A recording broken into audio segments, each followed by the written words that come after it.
My next patron question is from Joey, who wanted to know about the reputation of animated shows from the early decades of television.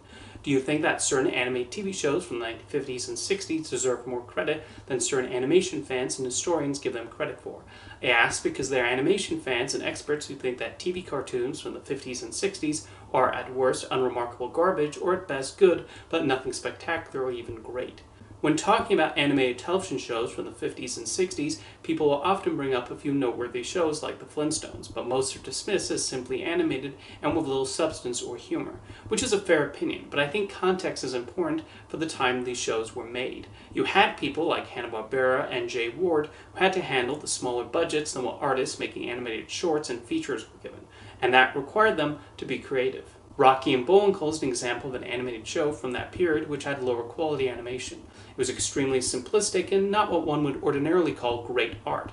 However, Jay Ward made up for it with the clever and fast-paced scripts that paid homage to classic radio shows.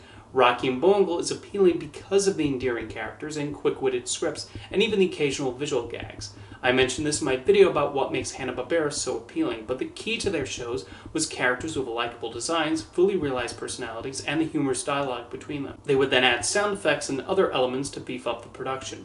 Now, were there animated shows that lacked any sort of sophistication? Absolutely. You had shows with simplistic, boring characters, jerky animation, and dull, safe storylines. There are people who look back fondly on these, but sometimes nostalgia cannot cloud over the flaws. Genndy Tartakovsky has mentioned that when he was working at Hanna-Barbera in the 90s, he would revisit some of his childhood shows, but eventually had to stop because they did not hold up at all. Craig McCracken then advised him that what they should do on Dexter's Laboratory and the other Cartoon Network series is they should try to make the shows they thought they watched when they were younger. What McCracken was saying was that as a child, we tend to fill in the gaps to make up for the cheapness of some of those animated shows. For example, a child would watch the 60s Spider-Man animated series and still get a thrill from the action scenes. They might look silly to an adult viewer, but a child will suspend disbelief when Spidey is fighting the villains and swinging through New York.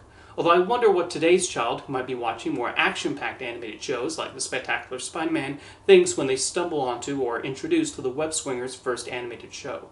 Will it look primitive to them, or do they accept how it looks? I've talked about American animated shows, but Japanese animated shows also tend to have this reputation, mainly Astro Boy and Speed Racer. Both of these shows hardly have sophisticated animation, but they were also among the earliest animated series produced in Japan and were pivotal to the animation industry's early growth. Hayao Miyazaki and Isao Takahata got their start working on animated television shows in the 60s, and these were where they honed their craft. Another thing that's been argued is that television animation is partly why animation is seen as a children's medium in North America. They did air on Saturday morning, a time when children were more likely to be awake than their parents. The networks also appealed directly to children, as opposed to theatrical animated shorts, which were often paired with gangster pictures and other movies aimed at adults. But I certainly don't think that was the artist's intention, especially Hanna-Barbera's. That was just what happened with the way the shows were scheduled and promoted. I do think in every decade of animation you have the gems, as well as the more unremarkable shows. I used to think the 70s were a dark period for animation, but I've softened that stance over the years. There was certainly a lot of terrible animation that decade, but also plenty of experimentation that deserves to be admired. I also think one has to be careful about being too overly nostalgic and falling into the trap of everything was good back then and everything is bad now.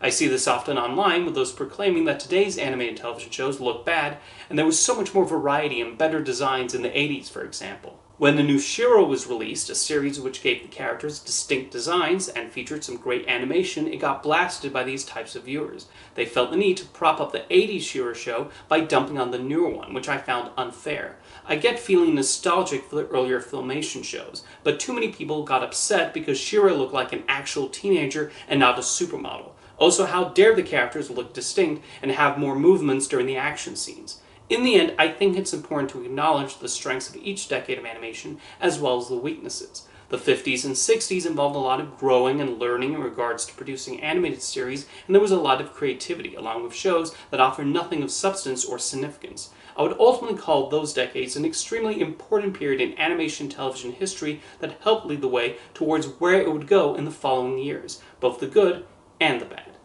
Thank you for your question, Joey.